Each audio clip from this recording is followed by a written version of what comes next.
Moving on to segment 2, we are going to be going into the Purdue Awards for this past season.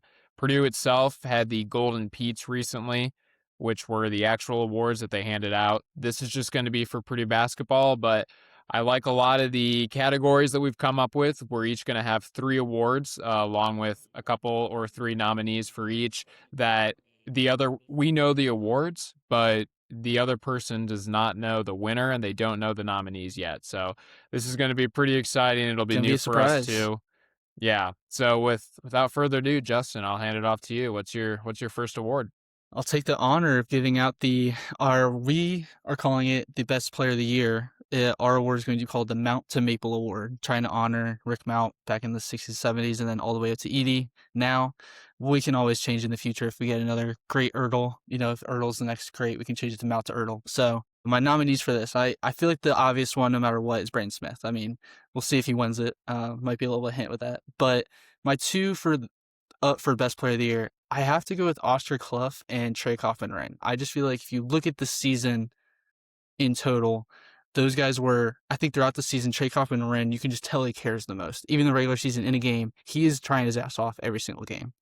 And then I feel like Oscar Clough, Big Ten tournament, March Madness, that dude really showed how important he was as a transfer and how good he was to have on this team. I don't know if you felt that there would be another person that you think could have been up for this award or someone that could have showed the same level or that level.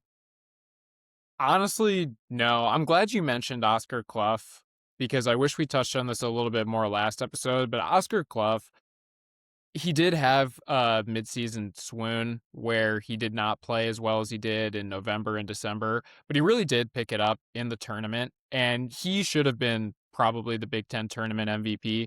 I'd agree. Braden was phenomenal, and all of the assists that he got are the reason that he ended up being able to break the record. And against Michigan, he was our best player. But throughout that tournament, Clough was the difference maker, and I'm glad you gave him some recognition. Of course. And unfortunately, I want to give his recognition there because Braden Smith's going to win this award. I'm going to have to Yeah. give out Mount to Maple Award to Braden Smith. Congratulations. He can come on the podcast to accept it eventually. Um, uh, I just feel like, I mean, he is the best point guard, arguably of all time in college basketball. He broke the record this year. It's arguable to say he's one of the best Purdue players of all time. It's it's gotta be him. It's gotta be him every time. So I'll let you take off to the next award. Yeah, no, for sure. I number 3 is going to be in the rafters, so I can't argue with that one. So this next award is called the Brothers Award. It Let's is go. rewarded to the best backup option on the team when you go out for a night at Purdue. Brothers See that usually isn't Aries your first line? option, so it's Yeah. always great to have a good backup.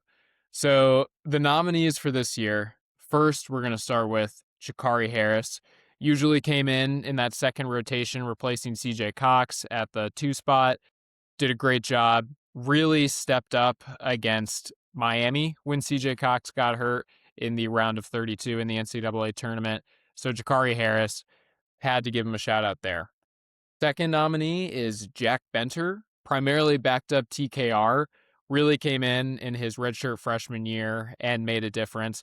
Had a few really great highlight moments, especially in the Big Ten tournament against Michigan at the end of the game. So Jack Benter is our second nominee there. And then our third nominee, Omer Meyer, back up to Braden Smith. Really came in, I think, probably sacrificed to go to Purdue, at least for his freshman year, to learn from Braden Smith, and was incredible in the locker room, called Braden his big brother forever. So really great backup in multiple ways. But there can only be one winner. And for the inaugural Brothers Award, the winner is Jack Benter, back up Wow. Okay. 4 to TKR. So my reasoning, let's go through some stats. So he was 7th on the team in minutes, second highest bench minutes on the team, 40% from 3. And my favorite is that every game, successful or not, took charges like a champion, put his body I on the agree with that. line, was always there, ultimate team player, Jack Benner.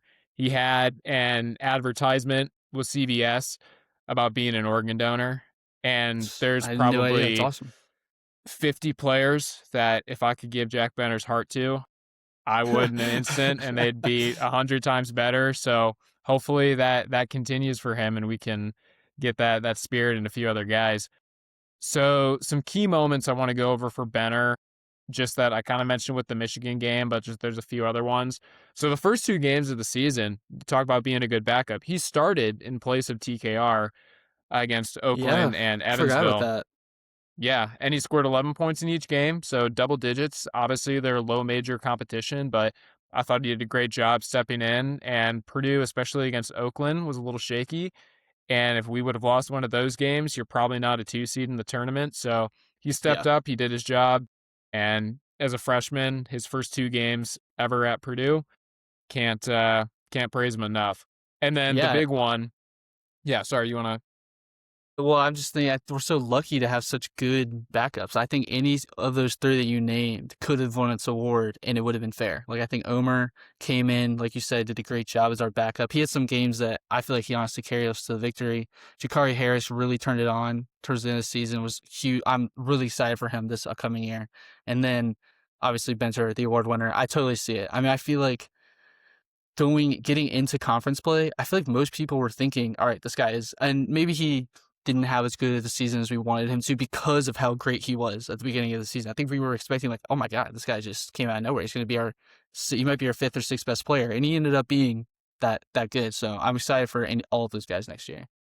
Yeah, no, better. And then in the Big Ten tournament, like I mentioned earlier against Michigan, in the waning seconds of that game, when it looked like Michigan, I think they cut it to 5, and then they made a few runs. I know Lendenborg hit a 3 towards the end of the game to cut it to around 8 or 7.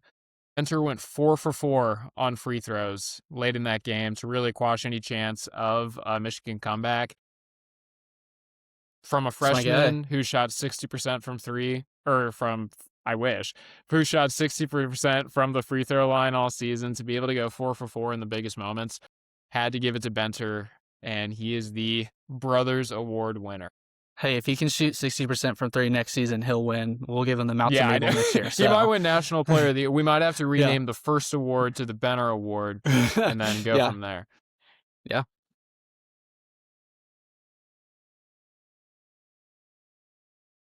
All right, so for our next award, for our third inaugural award, I'm going to go with the Neil Armstrong Giant Leap Award. Got to get some Purdue alumni in there, and probably our most famous one. I feel like there's a lot of great choices for this. I mean, there's two guys I feel like that really stood out, and my third choice is a very forward-looking one, but I'm going to go with CJ Cox as my first choice for this. I feel like he just, even though you would argue he's probably our fourth or fifth best starter, he really did become a guy you could trust every game. Like, there were times where he would get taken out. He's one of the first guys that gets taken out in the game, and I did not want him to come out of the game. I'm like, he needs to stay in for as long as possible. There was games where, you could argue he needed the ball in his hands way more than it did. So, really excited for him next year. Hopefully, he takes another giant leap. The second guy is Jakari Harris. I feel like he really came along this season. I kind of talked about it in our last section, but he really came along as the season went on. I mean, if you showed me the Arizona game as the first game of Jakari Harris, I would think he is one of the best players on the team. He showed out in that game, even though it was a loss. I'm really excited for where he's going to look up next year. Now, my non-conventional choice for this is PJ Thompson, the assistant coach on Purdue, because I feel like there was really a lot of stuff as the season went on about how important he was to the team. I mean, he's kind of our coach in waiting at this point. I think a lot of people would say to Matt Painter. And I feel like you could see they were showing on Instagram clips of him in the huddles talking to the team. He's giving halftime speeches. I'm really excited for where he's going to go with the offense and the defense in the future, or just when he can take over. I have no doubt in my head he can take over from Matt Painter, and that's something I could not have said a year ago. So I feel like he deserves to be nominated for this at least.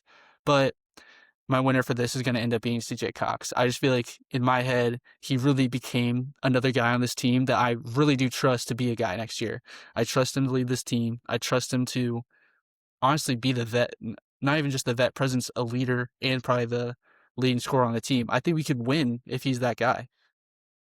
Yeah, no, absolutely. I mean, I 100% agree with CJ Cox as the pick here. I love the PJ Thompson poll. That one's awesome. But with CJ, he won us that Northwestern game.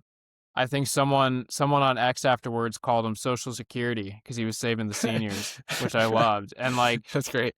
I think CJ, like you said, is going to be our leading scorer next year. I think he's going to be our best player. Jakari did a great job filling in for him when he went out against Miami, but you could tell that the team was missing him a little bit. And it felt like even again against Texas and early against Arizona, when he got to that mid range towards the end of the season, I felt like it was almost automatic. And then, like you mentioned, from three, he was fantastic as well. So can't argue with that pick. I think CJ is a great one. He's going to be great next year. Yeah, I think there's a lot of great options for it, so I think we went with the right guy for that. But next year's gonna be an interesting one too. I mean, anybody's up for it next year. Yeah, 100%. All right. Well, going into the next award, it's going to be the Hindsight All American. So, this is given to the player who entered the portal from the previous season, whose role on their new team was basically the same as it would have been at Purdue. And maybe there's a little bit of regret there. I want to preface this by saying no hate to any of these guys, but, Of course. you know, maybe it could have worked out better. So, the nominees, first one, Cam Heide at Texas, now at South Carolina, transferred at the end of the 25 season. Brutal right after Yeah. hitting that game tying shot against Houston. You think at that point that guy's going to have a big role at Purdue for a while. But as it turned out, didn't end up that way and eventually met Purdue again and became Kind of became a heel, honestly. I yeah. mean, people Oh, were yeah. mad at him that game. Yeah, I am people. So I'm sorry, Cam, but he is a nominee for this award. Second nominee, and I only did two, is Miles Colvin. At Wake Forest last year, now at Cincinnati, you can kind of see a theme going on there with the guys who transferred away and Yeah. now they're already on a new school. Colvin, I think everyone knew he was going to transfer at the end of the year last year. And I'm glad he did because I don't think his role could have been as large as maybe Heidi's was or could have been at Purdue. Colvin, had a great season at Wake Forest. I think he was one of their top three leading scorers. He had a great game and a game winner in the same tournament that Purdue was at. So it was great that he was still able to be kind of connected to the team this year, similar to Heidi, but maybe in a better way because we didn't actually have to play Colvin in an important game. So with all that being said, and I've probably already revealed it a little bit, the winner of the Hindsight All American Award is Cam Heide. Yeah, I think So that's the the right choice. reason, yeah, so the reason for this, and I'll start with why I think it was smart that he did transfer. So he started 29 games this past year at Texas compared to just 8 in 24 and 25 at Purdue. So he got the starting role he wanted. So no disrespect there. Totally understand it. But you look at his actual numbers, he only averaged 3 more minutes per game, 22 and a half compared to about 19 and a half at Purdue. He only attempted one more shot per game in those extended 3 minutes. He went from three to four. He had 36 more shots overall in one less game, which is pretty substantial. So he did get more opportunities in that way. But his scoring average only went up by 1.2 from about 4.7 to 5.9. If he would have stayed at Purdue, I think that there's, looking back at a previous award winner, he could have slid into that Benner role. I feel pretty Yeah. easily been the most consistent six man on the team.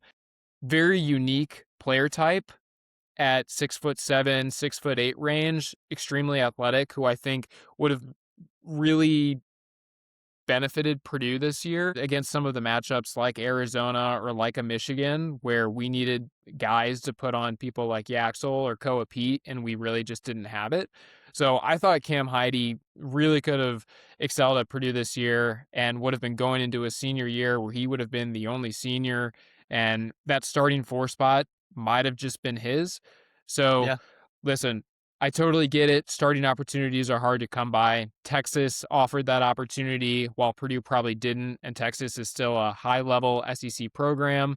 So the NIL, I'm sure it's great. And when you That's the hard have part with the, this. yeah, exactly. And when you have especially Cam Heide redshirted, so his eligibility ends next year no matter what, regardless if this 5-5 thing goes into effect. So I understand totally, got to max that while you can.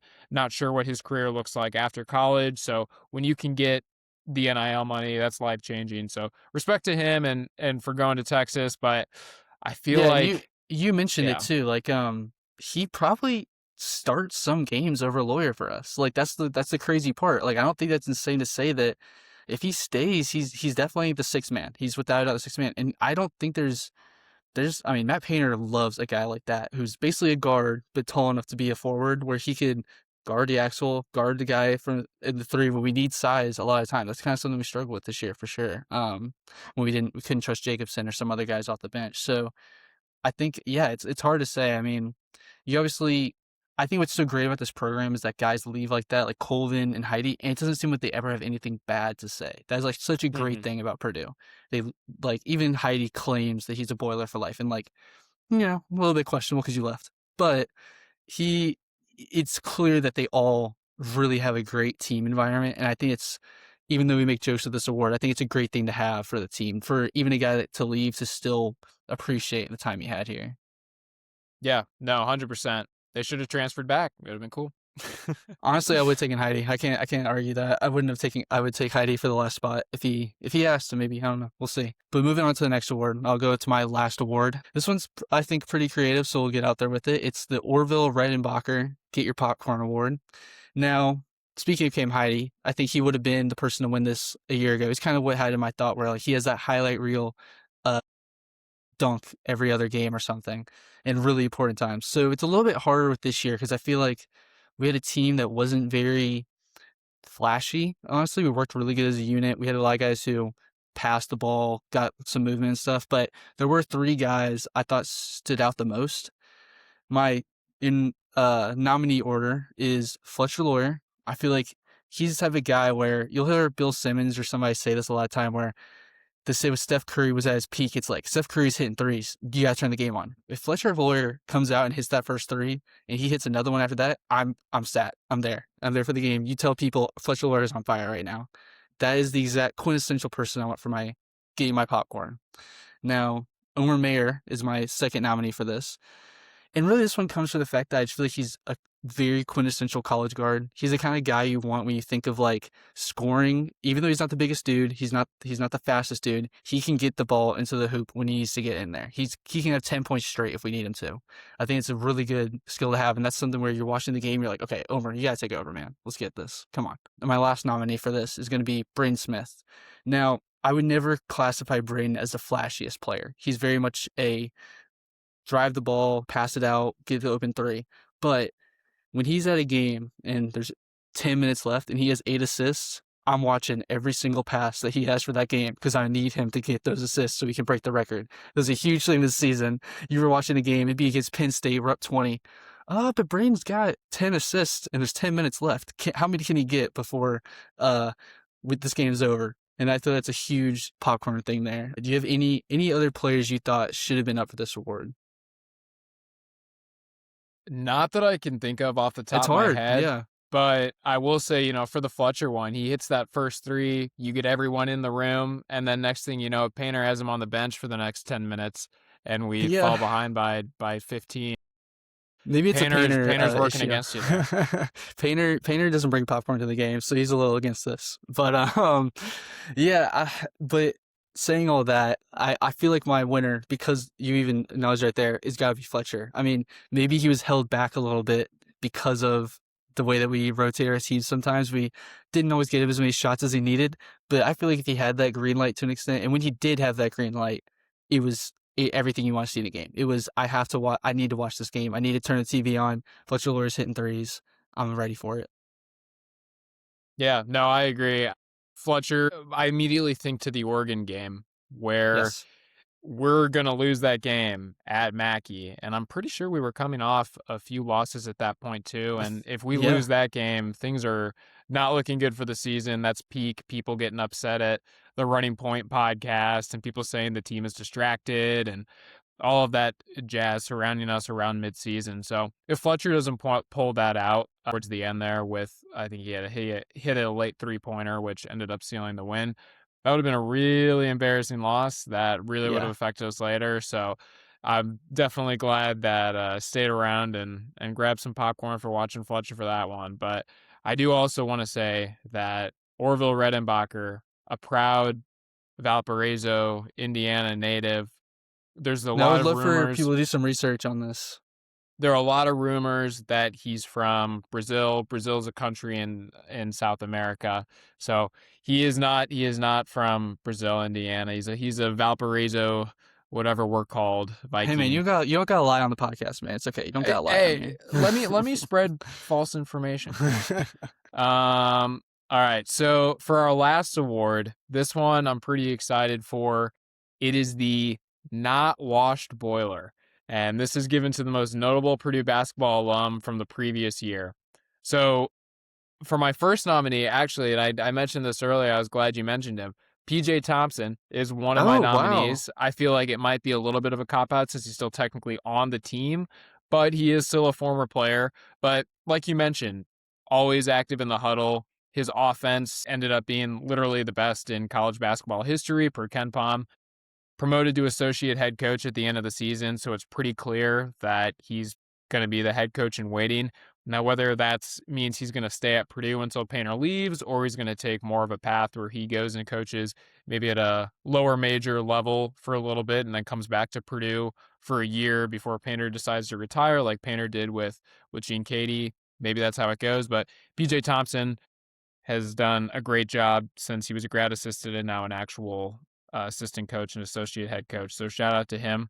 Yeah, might Second need to get nominee. PJ Oh Thompson yeah, on the podcast soon. I mean, two I know. nominations already for him. Yeah. We gotta run by what his like paint crew would be. Ooh, Like the I've that's a heard I will topic. say I've heard one I liked. It's PJ Party, and everyone just shows up in pajamas to the game. Maybe that'd be a I little need him to be weird. the I head don't coach. know. I need him to be the head coach. I already love that too much. In the future, Yeah, in the future. I love yeah, Painter. PJ Party. Second one, we're gonna go with Robbie Hummel. Speaking of Of Valparaiso, course. Indiana, Classic. NBC Sports and Peacock basketball coverage, Big Ten Network, is really having a great broadcasting career after his playing career, which especially for a guy like Robbie Hummel, who played in the NBA, who played overseas, who played 3v3 basketball for a little bit, has always been a great player, was a great player at Purdue who just got the raw end of the stick with injuries and bad timing at least twice by tearing his ACL late in one season and then at a practice early on in the next season he got hurt as well. So a guy who really toughed it out while he was at Purdue and probably had a few opportunities taken away from him just by bad timing with injuries. So the fact that he's doing great now, had to give him a quick nomination. And The then the classic third boiler. nomination, yeah, 100%. And then our third nominee is going to be Jaden Ivey. Jaden Ivey was traded from the Detroit Pistons to the Chicago Bulls for a little bit at the end of the season. So had to give Jaden Ivey. He was pretty notable this past year. So It's interesting shout because you out to argue that him. he is a washed boiler alumni award. Is that maybe another category at this point? Hey man, being washed isn't going to matter on Judgment Day. So we'll see how that goes. But the winner of this award is going to be Robbie Hummel. Just wanted to give it to him just because branching out of college basketball coverage, especially on Peacock with the NBA, I personally love NBC's presentation of everything, but I think what they've done for the NBA this season after they got the rights to broadcast a few of the games back has been fantastic. And I think their crew is a part of that. And I don't watch a ton of regular season NBA It's hard to. basketball, It's I hard. will admit, but I did tune in a few times to some when they would do the intro for like the Sunday night basketball and stuff like that. And I love their presentation there. And I'm not sure if Robbie was on all those games, but I saw a few clips on X where he was, kind of talking about different subjects and just to kind of see him alongside like Carmelo Anthony and all of those other broadcasters that they have there. I thought it was pretty cool to see a Purdue guy there. So had to give it to him. And yeah, I think it's a great choice. I mean, it's one of those guys where if you turn on a game and Robbie Hummel is broadcasting it, just makes you feel good. It's just a great feeling. oh You're just yeah, like, oh, that's my 100%. guy. I need him in a Drew Brees broadcast eventually. I don't know they should do some random Ooh. sport together and just go broadcasting together because I think both of those that would just warm my heart. Yeah, I want to see like a spring game for Drew and then the alumni game for Robbie. And they can just do an all Purdue broadcast. They don't got to worry about being biased or anything. It's Yeah. perfect. Just name. They could just go on a spree of naming as many Purdue greats as they can. I would listen to it. Ooh, hell yeah. Yeah. Well, so I think that's wraps up our awards. We'll take a quick break here, and then we'll get back to going over some surprises or anything else that jumped out to us. Awesome.